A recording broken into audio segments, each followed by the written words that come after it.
Welcome back, wannabes and creators, to another episode of The Complete Creative, the podcast that helps you build and sustain a better creative business. And today on the show, we have my good friend, Ella Barnard, who started as a author coach and then decided that she would show people how to launch books by launching books herself. And now she's making thousands of dollars launching her own short series, short form fiction on Amazon. So it's awesome. And she takes you literally step by everything that she does. She doesn't go super deep into the details, but we cover the whole scope of how she went from zero to making thousands of dollars a month on Amazon in less than 6 months.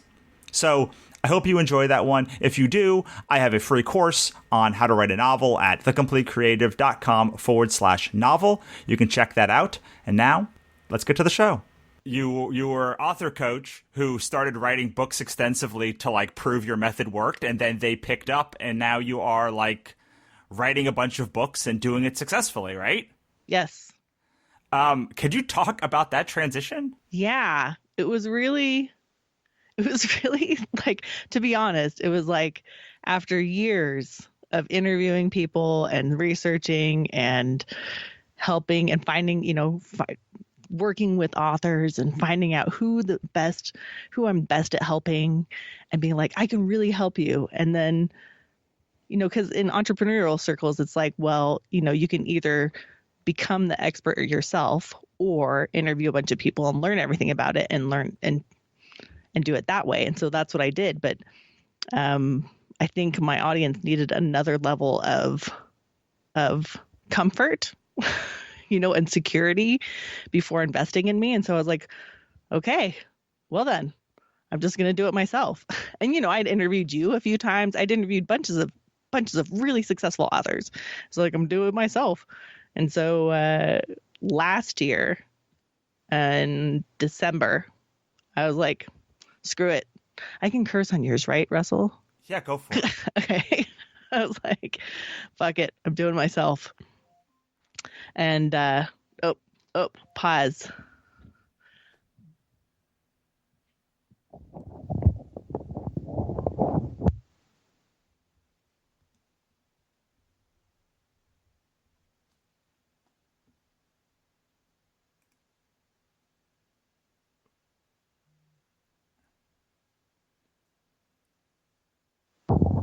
Okay. Sorry, I had an alarm set for our interview, and then it went off because we started early. No worries. So you ended at a good time because you just said, like, then I decided to do it. Yeah. Okay, perfect.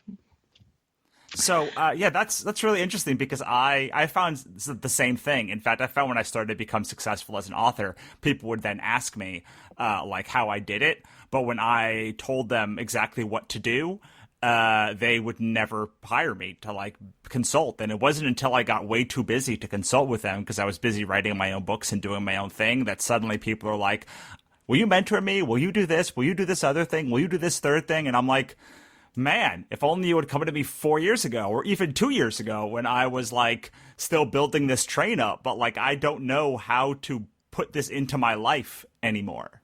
Yeah. Yeah. And now I did start coaching, but I'm only coaching like 1 or 2 people at a time because I'm making almost, and I release a short story every 2 weeks. So it's like a 10,000 word story ish every 2 weeks. So that's not that much. That isn't that much, but I'm a pretty slow writer. So it feels like enough to me. But I'm making almost $5,000 a month with that. That's awesome. Is it all in the same genre? Yeah, all in the same genre.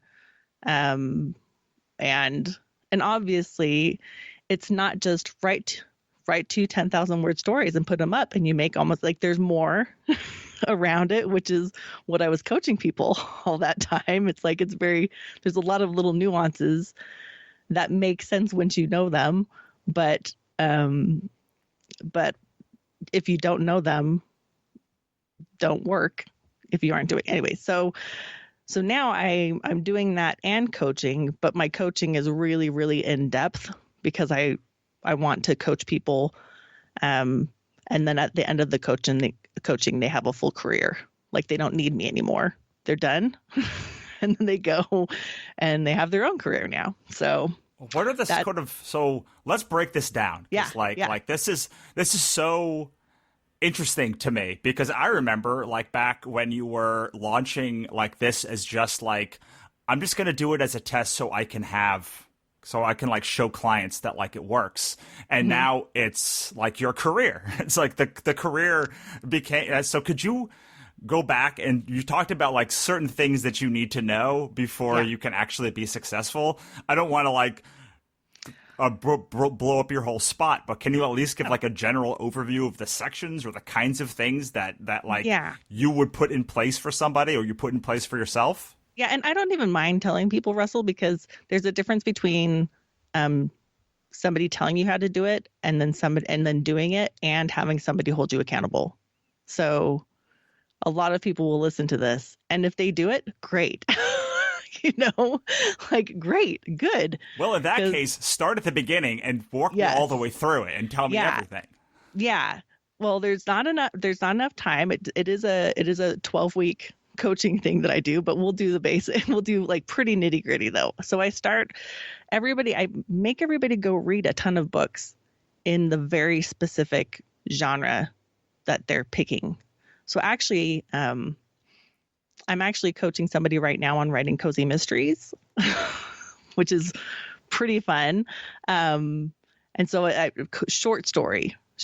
I'm doing all short stories right now because that's how I can guarantee that you have results by the end of 3 months of coaching. Because it takes a long time to write. That's the deciding factor, and this is all how long it takes to write. So I have people go and I have them read specifically in the short story genre that they're interested in writing in, because you might have read romance, you might have read mystery, you might be familiar with all those things, but you need to be familiar with what people right now are buying and reading in that genre. In the length that you want to write. Of any genre, or do you tell them like, nope, that genre won't work. Nope, that genre won't work. These are the 5 genres that you can choose. It's not any genre. It's the genres that you can get in paperback, in like in mass market paperback. So mystery, romance, sci-fi, fantasy. Those are the only ones. And fantasy you're going to have a hard time with, and sci-fi a little bit better. I've done some research on that. Just because of the world building makes it harder to write shorter. That's all. That's why I would say. So my cozy mystery lady, she's not doing 10,000 word stories. She's doing 20 to 25,000 word stories, because you can't there's not enough text for all the suspects and all the clues in a 10,000 word story, right? Absolutely. And can you pick any romance genre that you want, or are there also specific romance things that you draw people to? I think any. I like to find a place where, because I like to find a place for people to write what they enjoy and what the market wants. So I'm like, okay, let's do the research and find it. Actually, I'm coaching another person on romance right now. Mm-hmm. So. And he's starting, and it's working. I mean, I haven't been working with him so long, but things are moving right along, and I have every faith and confidence that he will be quite successful. So, yeah. Awesome. Yeah, I mean, this is no, I didn't want to like I'm going to ask a bunch of pointed questions, I think, about like this whole process, because it's really important. Like people, you can't just go, especially when you're selling books either on Kindle Unlimited or like for like, you can't go and like make a very small audience. Like you need a lot of people reading these books, and so you have to go into genres that are rife for people looking for them, right? Yes, that's why I do the mass. Like if you can buy it at your grocery store, that's the genre that I'm talking about. Like the kind that they're in I live in rural Idaho, and we have the grocery store just has like a little one of those things that twists around, like it's like a little wire mesh thing with the books on it twists. Like that's the book section of the little town I live in. It's all romance, mystery, sci-fi, fantasy. All right, awesome. So now we've picked our genre. Mm-hmm. And we were doing when we're reading all of the books. I assume you don't just mean all of the books of all mystery. You're saying no, Mm-mm. you need to pick a niche, a niche within that genre. So paranormal romance, or one of my Mm-hmm. favorites is paranormal cozy mystery. Yes. And then you need to not just read all the stuff, but all the stuff in that's popular in that niche Mm-hmm. genre. Yep. Yep. So the cozy lady that I'm helping now, she doesn't want to do the paranormal cozies. So she's not doing like cozies set in the 20s or cozies set in England. She's doing contemporary cozies with no magic to them. So Well, that's a shame. I think that's a shame because everything needs a little magic in it. I agree if I were to do that. Although since I've started, I'm like, wow, there are so many layers to cozies. Like there are so many layers. And she likes doing puzzles and she likes solving cozies. And so it's the whole enterprise, the whole activity of writing is fun for her, of plotting and coming up with the clues. And the whole thing is a puzzle that she's getting to build. And then she gets to share it, and everybody who reads it gets to solve the puzzle that she created, which is really fun to help with. Yeah, I mean, Yeah. I can't say that I read them like they're not my number one genre, but like every time my brain is overstimulated from some other thing, I'm just like, I just need like a good old fashioned like book. I always turn to like the paranormal cozy mystery or cozy mystery genre. Mm-hmm. Yeah. Yeah. So, and that's what I have them do. I have them go read in the length, not just because I asked her some of her favorites, or I'll do this with anybody, like what are some of your favorites? And then I'm like, okay, well, go find some things that are in the top 100 or that look like they're selling well now. Or they have a lot of reviews or they show up as sponsored products or something. Go read in your length, in your genre, like your niched down, contemporary, paranormal, whatever it is, and get really familiar. And then I also have them go look at the reviews and see, what did people say they liked? What did people say they didn't like? Like get really familiar. And then I have them go compare that to what they like. So I'm like, what is it that you're interested in? Because I am not interested in helping people do something that they won't love for a long time. I want them to like what they're writing. So I'm like, let's compare what people love and compare what you love and see where we can find where that overlaps. Awesome. So this is great. And is it a series that you're telling them to write or different? Like Yeah, I how are have you them telling write them to think series. about it? I have them write series, but not too long. Like I'm like 3 or 4 books. And I actually got this advice from an author, Alana Terry, who I hire for coaching sometimes because she does ads and she's amazing with ads, and that's not my favorite part. But she's like, if you don't spend too long on a series, that gives you like if you do 3 or 4 books, that gives you a chance to see if people like it, and if it's going well, you can always you can always add to it. And if it's not going well, you can change to a different series. And I was like, oh yeah, so that's the advice I give. That's what I tell my coachees to do. Makes sense. And when you say 3 to 4 books, do you mean 3 to 4? Like, so if a book is 60,000 words and you're writing 10,000 words, are you saying write 18 little things? Or are you saying writing 3 like 10,000 word books? Yeah, 3 10,000 word books. Or in the cozy lady, she's doing 20,000, so it'll be 4 20,000 word books. Awesome. And Yeah. these are all like self-contained, right? They're not serial? Yes. Nope. They're all self-contained. All right. So now I've got my 10,000 word genre.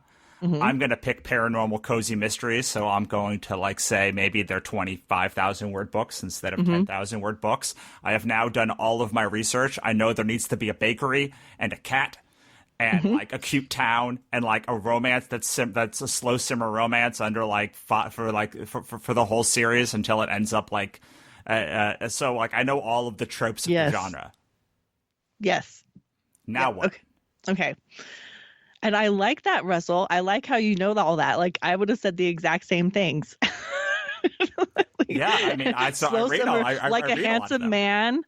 I also say, I'm like, go watch Miss Fisher's Murder Mysteries if it's still available. It's such a fun show. Then I have them go.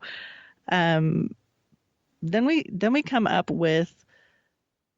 Well, actually, then I have them write the first book. Like I help them outline. We come up with the outline that and I do this live. So I'm there on a call with them, and I'm like, okay, what do you want? Because I want to make sure some of the people have already been writing before, but some of them are pretty new to it.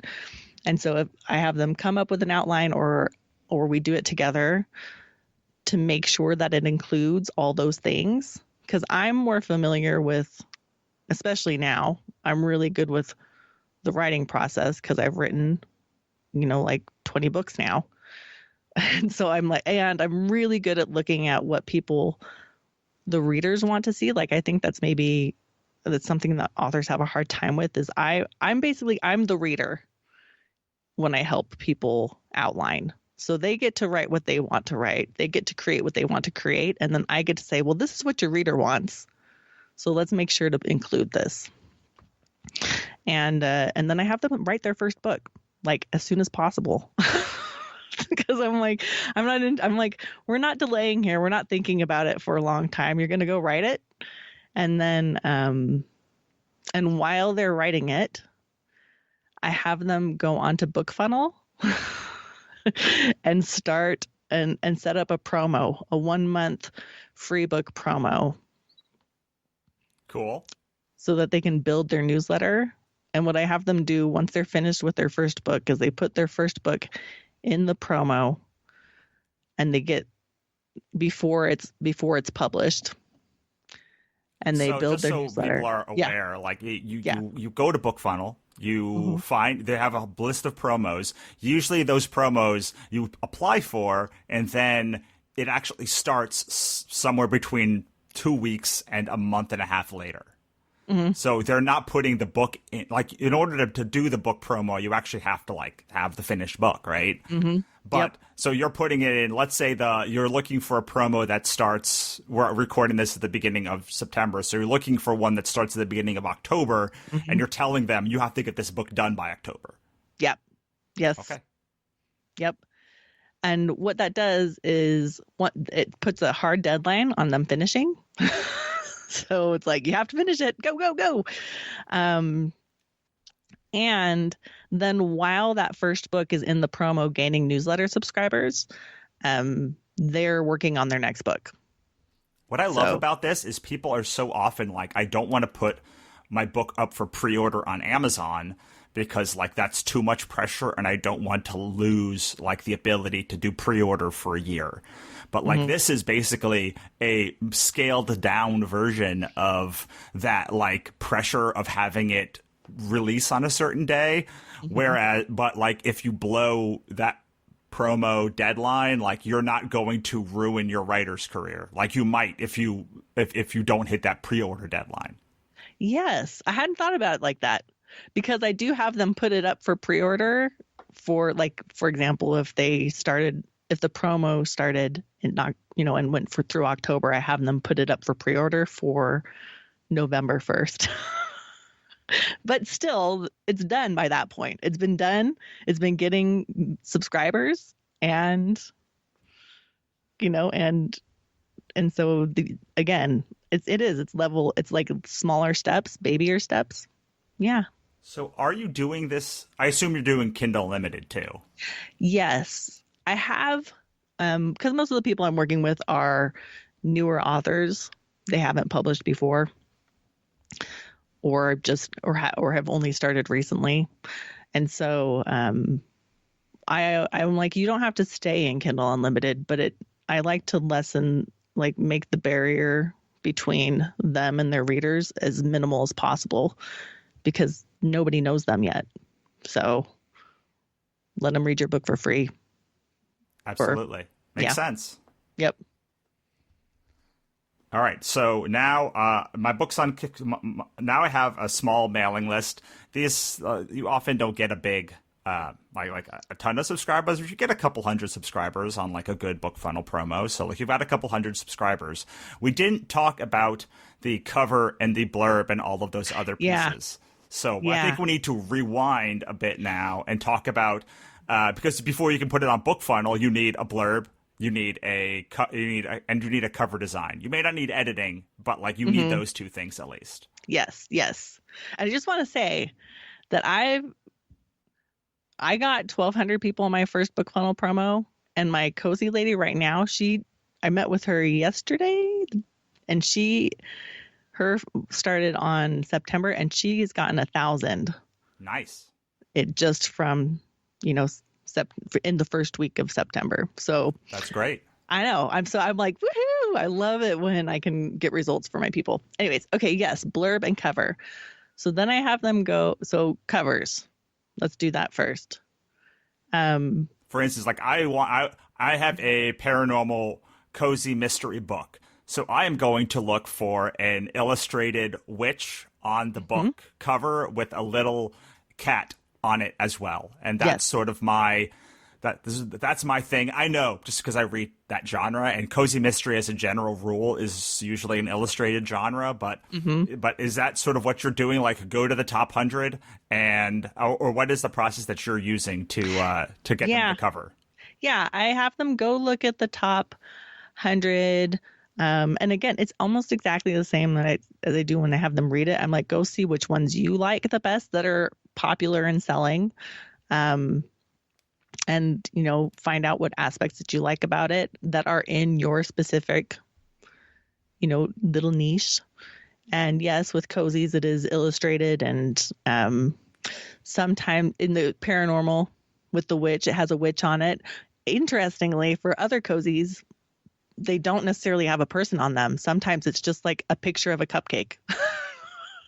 And it's like we're talking about baking specifically because like in cozy mysteries, like the person, like the whole genre is like based around like baking for some reason. I'm not quite sure why. I think it comes back. There was a woman who just became like a massively successful author based on like these baking things, and I think people just like kind of mimicked that for so long that if you find a cozy mystery so I just read one where the main character owned a pet store, but her whole family were bakers. Well, you know what I think about what I think. I'll tell you my idea about it is that the readers want to feel like they could be the woman who goes and solves all the crimes.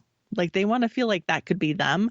And so there's a lot of cozies with bakeries, but there's also some where they're like, I read one with a food truck, or there's ones with like different crafties, like knitting, and not necessarily, but there's all these like ones that are kind of one with knitting. And the first book was like 2 like needles that were like had blood on them. It was awesome. Yeah. And so I had this idea that it's the women who are reading them tend to, have skills. Like I have crocheting skills, I have quilting skills, I have baking skills. These are all skills that I have and use day to day. And so there's part of the fantasy is being able to put yourself in the place of the sleuth and be like, well, that could have been me. I'm good at baking and I'm solving mysteries. So I think a little bit, and that this has no basis in anything but my own opinion, that I think that's partially why you find that so much in cozies.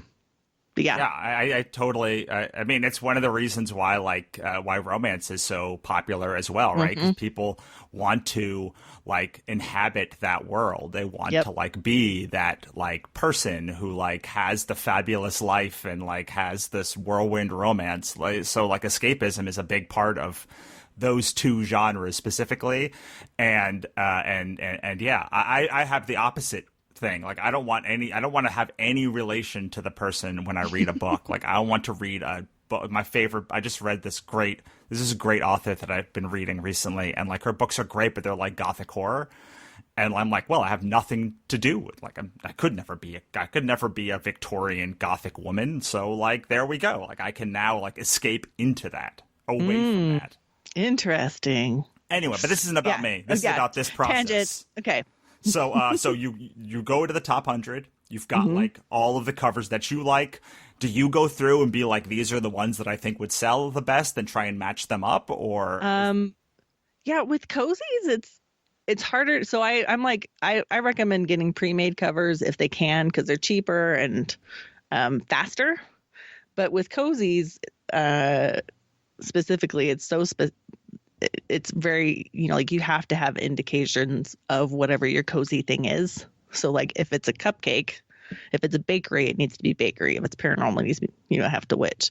If it's so this lady, I had her go, and what I have people do is I'm like, go look at the, because usually the authors in the front, in the look inside, on the first pages, they'll say cover made by so and so.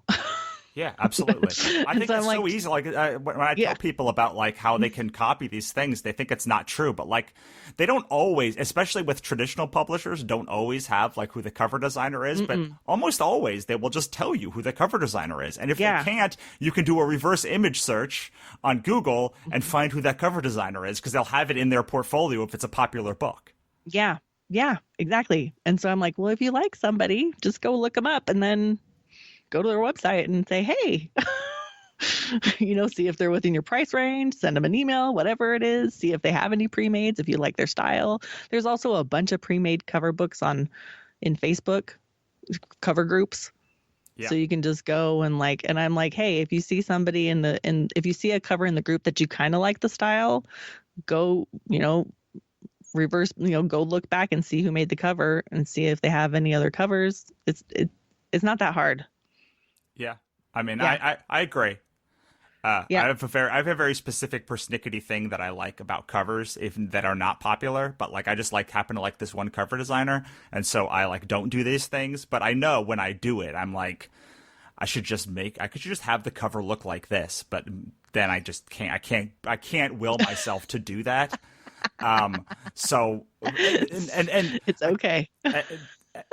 And this is because I know that this is like a failing of like the books. I'm like, well, they don't sell on Amazon because they don't look like they they look very specific to like my taste of what this genre is, but not like what the actual popular covers look like in this genre. But they look great, but not like they should to like burn up the charts. Well, and that's, I think you might have a little challenge with that because you are an artist yourself.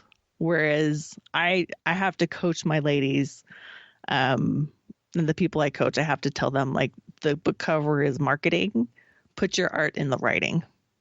Put your creativity into the writing, and let the cover just be the thing that attracts people to where your art is, which is in the story. So what I always tell people is like your cover, because like people, the number one complaint that I always get from artists is writers is like all the covers look the same. And I'm like, yes, like that's the goal. Like the goal is that it literally can just speak and say this is the exact kind of book it's going to be. That's like it's supposed to feel like all the other books. I mean, as a creative human who like loves design, like it breaks my heart that is the truth of the matter. But like that truth of the matter is like that is what you have to do in order to have success in these genres. Yeah. And as a reader, because I'm a big reader, I will tell you how much I appreciate people who do follow that so that I can find their books.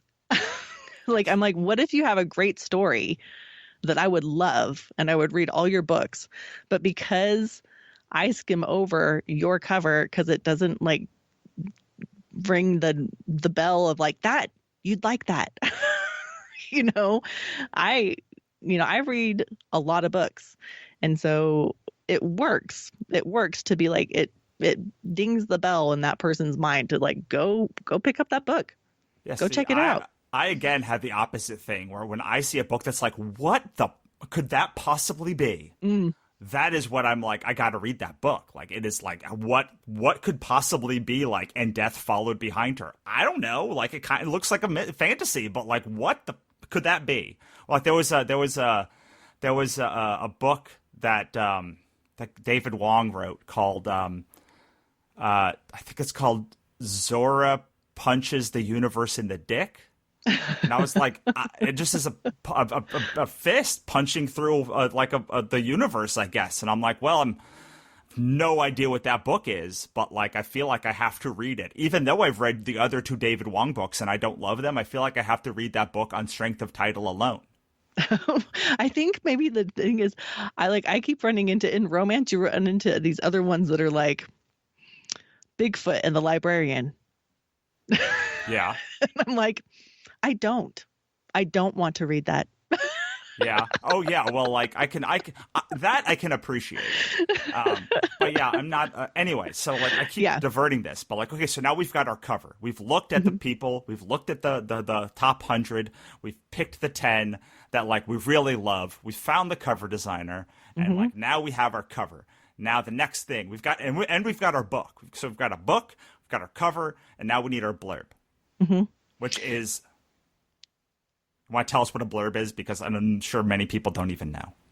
Okay, the blurb is like the written part. It's like the back of the book in the library. You're like, oh, what's this on the back? What's this book about? And because when you pick up the book, you say, what's this book about? I think a lot of authors think that means that you need to summarize the book in the blurb.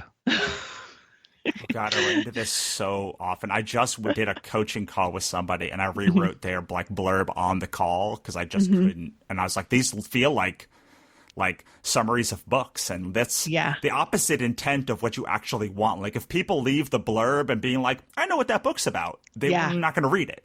Yeah. Yes. So, so the blurb is the just enough of the story, and like keywords and phrases that you get people curious, and then you end it on like but will it work out? Or will she find the murderer? Or will she solve the case? Will she find love? Yes, will she find love? So you end it on a question, and the way I think of it is, I'm going to start here and then go back. So the way I think the blurb should end with some tension, so that the reader feels a need, the person who's reading it feels a need to answer that question by reading the book. Well, it's so interesting about the two genres that are the most popular which are mystery and romance, is the tension is built in. Like science fiction, and fantasy and horror, often there's like it's harder to find that tension. But like like by the end of this book, she will fall in love with this person. You want to know why, and by the end of this book, this murder will be solved, and you want to know why. Like those are like two very easy tension things that I think you could bring to any other genre, but they just seem to like they're so easy to look at in those two genres that I think that is one reason why they are so popular. That tension already exists in those two genres specifically. Yes, and the readers know that that's what they want. Like they specifically know, like I want to go solve a murder. Absolutely. I want to go get a happily ever after. Right. And like when you're talking about sci-fi or fantasy, there are things that are inherent about those genres, but they're also much broader. Like it's usually like save the world, and it takes a lot of books to do it. Right, exactly. And I think that's totally true. And like my wife is one who wants to read an 8-book series or more, and like if it's not 10 books, she's like, "Oh, I guess I'll read it, but like what's even the point?" But there's so many twists and turns in those kind of books that they can go any which way. So, but with romance or mystery, you always know what you're going to get. So I think that's another thing that like really draws people to those two genres, because it's like I I just worked a 12-hour day. I just want to escape in something that I know what I'm going to get. And like, I know I'm going to get at the end of this thing, like there might be a boss fight or whatever, but like there will be a solved murder, dang it. And like at the end of this genre, at the end of this romance book, like they will fall in love. I don't necessarily know everything, but I know there will be a meet cute. I know there will be like a first date. I know there will be tension. I know there will be like meeting friends. I know there will be like the breakup in the middle and then the getting back together. Like I know all of those pieces. And like, yeah, you might say that like, well, everyone feels the same, but it's like, that's what I want. I want to know what I'm getting. And those two genres, I think, just are great at you knowing what you're going to get. I was talking about Monk the other day. I watched every episode of Monk and Psych, and like, are they the greatest thing on television of all time? No, but like you know what you're going to get every time, and there's something very comforting in that. That's why I like Leverage, or like, or any of the A-Team, anything where you have a group of people. Burn Notice, some sort of thing. Yes, yeah, absolutely. People who are on the edge of society. They've broken the law somehow, but they've decided to use their powers for good, and now they go solve problems for people. I know exactly what I'm going to get. And yeah. And every time the people are going to solve the problem, and there's going to be twists and turns along the way. Because like, that's not life. Like life is usually so unsatisfying that like those two books, you just know you're going to have a satisfying end. Yes. Yep. That's actually partially why I like writing what I'm writing, or is because I'm like, you know what?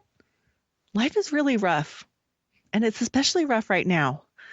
And if I can provide somebody with an hour of like relief from that for a minute, for an hour, yeah, I feel like that's a good job. Absolutely. Are you one of the reasons you're doing short is so you show up in the Kindle short read section? Is that one piece of it? Not particularly. I'm mostly because I take a long time to write. All right. Like it takes me 2 weeks to write. I thought I was going to like hit on something there. No, mostly because, again, it started with me wanting to prove that my stuff worked. And part of the process is having a backlist, right? Part of what makes it work is having multiple books. And if I was wanting, like in my fantasy, I'd be writing fantasy. I love fantasy. Yeah. I'd love to read fantasy, but you can't write 10,000 word fantasy. You can barely write 60,000 word fantasy and get away with it. So all right. So you've got the book, you've got the blurb now, right? You've got like Jenna is a small town lawyer, and like she gets a shop, and like then she goes and she meets a guy, and but will they fall in love or won't they? And then like, so you've got the blurb, you've got the that like titillates but doesn't explain too much. You've got the cover that's like perfect for the genre. You've got the first book in BookFunnel. You've got that book like on like Amazon for a month later. And then is it just rinse and repeat? Is it like just every 2 weeks? Like, what are you doing during that launch? Yeah, pretty much. It's on book. So you have a book on BookFunnel. It's getting newsletter subscribers. So I make an automated sequence. So I tell them to make an automated sequence so that as soon as people sign up to get the book, they're getting your newsletter. And a lot of people have a challenge around that, but it's not that difficult. It's one of those things that we build up to be difficult, but isn't that difficult. And it's so easy once you've actually done the sequence to put people in it. Like the hard part is putting the sequence together. Yeah. And so I usually have like especially when people are starting with their first book, it's like a 2 or 3 email sequence. So the first one's like, hi, thanks for getting my book. Don't forget to download it. And then it's like, you're going to get some cool things while you're in my newsletter. I'm going to send you, I'll let you know when the book releases. I'll send you, if it was cozy, I'd be like, maybe I'll send you some picture of my cats and a recipe on occasion. I'd do some kind of cozy related things. I'd say a little about me. And the about me that I share is usually something in the way that you can relate to the people who are reading.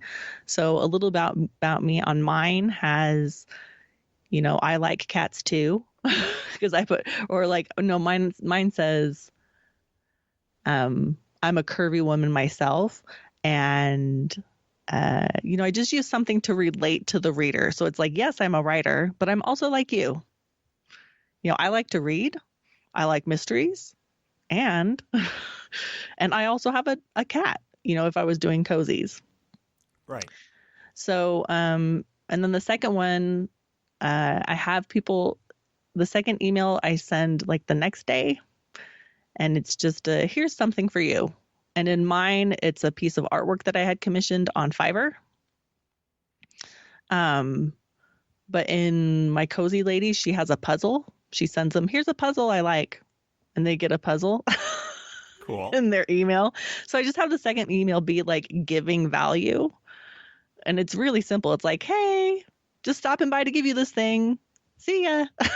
Sure. And then are you telling them to send it weekly or monthly or when you release?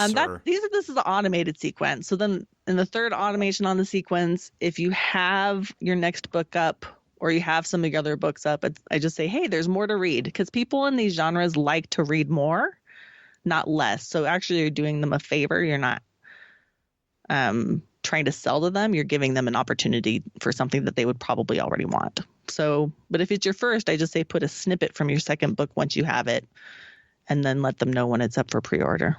I have them send it weekly. Awesome. I approve of that. Yeah. All right. So this is like the step-by-step. Like, I mean, it's not very complicated. I mean, you read the books. You get a cover that looks like the books. You write a book like the other books. You hit the tropes like the other books hit that are popular in the genre. You do it consistently every 2 weeks. You now must have 26 books out, something like that. No, 13 books out. Yeah, I have like 20, because I only started, my first book was published on January 31st. So right now I have like 18 books out.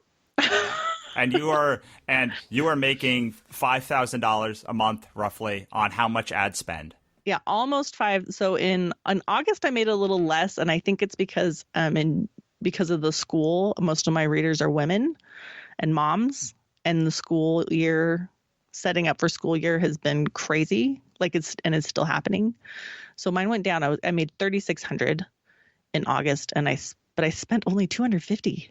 And I was like, take more money, Amazon. Please take more money. But you're basically just doing AMS ads. I remember you used to tell me you did like $2 a day or something like that. Yeah. In July, I made $4,500 and I spent $500 on ads. I mean, that's a pretty simple system. I mean, yes. it's a pretty simple system you got set up. Yes. But like the thing that I love about it is like it works. Like it worked. Mm-hmm. Like you were just like, I think it's gonna work, and then you're like, I'm gonna prove it works, and then like you proved it works. Yeah, I was like, I know this works, people, because I talked to some of the smartest people. I've talked to Russell Nolte twice. That's true. Actually, multiple times, just twice officially. That's absolutely. And now it's a third time. Yes, and so I'm like, and a lot of other people, and I know it works. And guess what? It does. Yeah, absolutely. So, okay, so just a quick question before we go. Like, do you how much are you spending on a cover roughly, or do you tell people to spend on a cover? I make my own covers. For cozies, I'd say a little bit more, because you need it to be right on brand. So like if you're doing cupcakes, if you're doing knitting, you can't do a cupcake cover if you're doing knitting as your craft. But it depends on the person. 200? I think that's a little much. Yeah, maybe 200. 200 for a custom cover. All right. 200 for a custom cover. Are you paying for blurbs, or are you writing them yourself? I write blurbs myself. Awesome. Do you know the blurbs are formulaic? They really are. They're like really formulaic. There's like a question at the top, or like something at the top that's like, she was this, she was that, da da da, and then there's like this is where the person was. Like this is the crazy thing that happened to them. Like, can they like the setup for whatever the thing is, and then like maybe a final question or reviews underneath it if you want to. Yeah, in cozies, I find it's like the first part is like keywords. So yeah, the way you're saying, you're like, if your cozy is around cupcakes or baking, you're like, she was making cupcakes when somebody died, but then there was murder. Will she solve it? And then the first paragraph is like, especially in the first of the series, it introduces you to the character a little bit. The second paragraph is like, she was kind of minding her own business, but then somebody died. and her brother is one of the suspects, so she has to solve the case. And then it's like in the middle of, and then the third paragraph is again more keywords where it's like, when she's surrounded by lies, deception, and a baking competition. And a baking competition. Will she come out on top? Whatever it is, will she be able to keep her bakery and solve the murder? Absolutely. I mean, that's it. That's it. That's, I think we just made a winner. I think that was a winner book. Yes. Yeah. So yeah, I do my own because awesome. Because the formula. But I help my people do them until they get comfortable. But I give them the form. I'm like, here's the formula, but it takes practice to get comfortable. Right. Taking the story that you have in your head and putting it into the formula. Right. Absolutely. Yeah. Well, I mean, this is great. It's great to see that, like, just it worked. You said, I think I have this thing down. And then, like, you went into a genre that you liked. Mm-hmm. You found books that you liked. You made books that you like. And it all. And now you're making somewhere between $3,000 and $5,000 a month doing 10,000-word books, which is incredible. Yeah. And I hired Alana, my ad coach. And she's like, it's not that hard to get from 5,000 to 10,000 a month. No, it's not. It's really hard to get to like from nothing to something. Mm-hmm. Once you have a thing that works, it's mm-hmm. much easier to scale especially because you'll have your series that are the best sellers. Mm-hmm. Like you'll know where to double down on the money. You'll know what to do then it's so much easier. And it's so much easier because to get to $5,000, you need like back catalog. Mm-hmm. But to get to $10,000, you need mostly scale of like ad spend. Yeah. And that's what I'm doing right now. So I'm anticipating, right now, like literally right now. So I don't know which of my ads are going to take off. I have my first Facebook ad to my books running currently. So I don't know how that's going to go. We'll see. But yeah, I'm like, okay, time to scale. I have all these books. Awesome. I love it. Yeah. Well, we've been talking for about an hour now. Yeah. If you can believe it. So do you have any like final words of wisdom for people before we tell people where to find your books? Oh, wait, I have something. I want to talk about your actual books. Okay. Like we've talked about the process of the books. Yeah. But like, I know you don't write under your name. So like, assuming that you are okay giving your name out, either put like, you can talk about your marketing books that I know you have, or your romance books that you have, and just like what makes them unique to you. Okay. So the money I'm making is off of the romance books. I mean, that would be my preference to talk about, but like, I know some people do not like I'm when they have a pen secretive name. about it because it's a pen name and I write steamy romance. All right. Well, let's talk about your marketing books then. But I can say that they have, I like, my passion is empowering women. So I have strong women in my romances. They're all strong women with strong men. And in my market, that's, I'd say, what makes them unique to me is, and I recently had one come out where the character, because it's interesting when you write, Russell, you start writing stuff that like where your life is happening. Like my grandparents passed away. And in the book that was writing at that point, there's a funeral and in the romance. And I'm like, oh, wow, we're really, really right. What's happening in your life? And so I had one recently where the character wasn't quite as strong. And people loved it because I think it was more relatable. But I didn't love it as much because it was hard for me to personally, like on a personal level. I'm like, oh, this is harder for me because I like to write who I want to be. Right. Yeah, like you have your power fantasy when you're writing. Yep. Like all of my characters have very powerful people too, and it's like very powerful. That's like very empowering to write those characters. And I have one series that I'm writing now where the characters are not quite as strong and not quite as confident, and like it's harder. And I write slower because the characters, when the characters know what they want, it's very easy to embody them and be like, yeah, let's write more of this person. Yeah. And so my characters, one of the last ones, she wasn't as strong because I wasn't feeling as strong when I wrote it.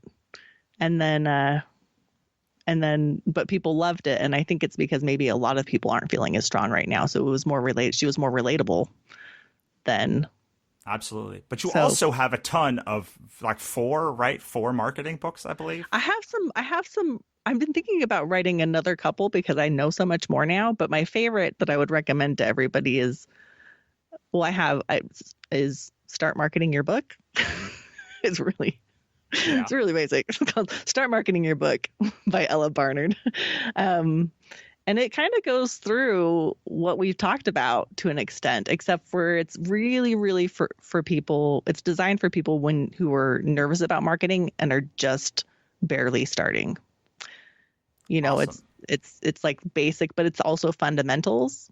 Like we talked about here, everything that we talked about was pretty fundamental.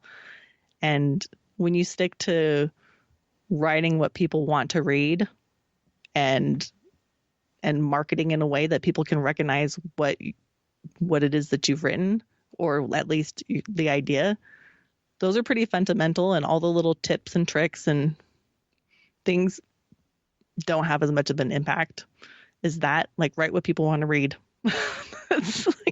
And so it's kind of full of that kind of stuff. And I think it's pretty good. Yeah. And then the other one is done in 3 months, because the other challenge people have is finishing awesome. Their book. Awesome. I love it. And where can we find you online? Authorlikeaboss.com is where I live. And if you want to get on my newsletter, that's where I tend to share. I've been sharing my process for what I've done with the short stories. And I've been thinking about making that into like a PDF or a short book, because I have all the emails from when I first started. So I'm like, let me consolidate these into something so that people could just follow along while I did it. I love it. All right. Yeah. Well, we are just about out of time. So I will say goodbye, Ella, and thank you so much for stopping by. Thank you, Russell. Thank you for having me. So that was my interview with author Ella Barnard. I hope you enjoyed that one. If you did, make sure to go and look up Author Like a Boss and all of her awesome books. Obviously, she writes under a pen name, so I don't even know what that pen name is, honestly. But please do check out all of her marketing stuff. And go to thecompleteCreative.com/novel if you want to write your own awesome novel. That's it for me. I will talk to you next time.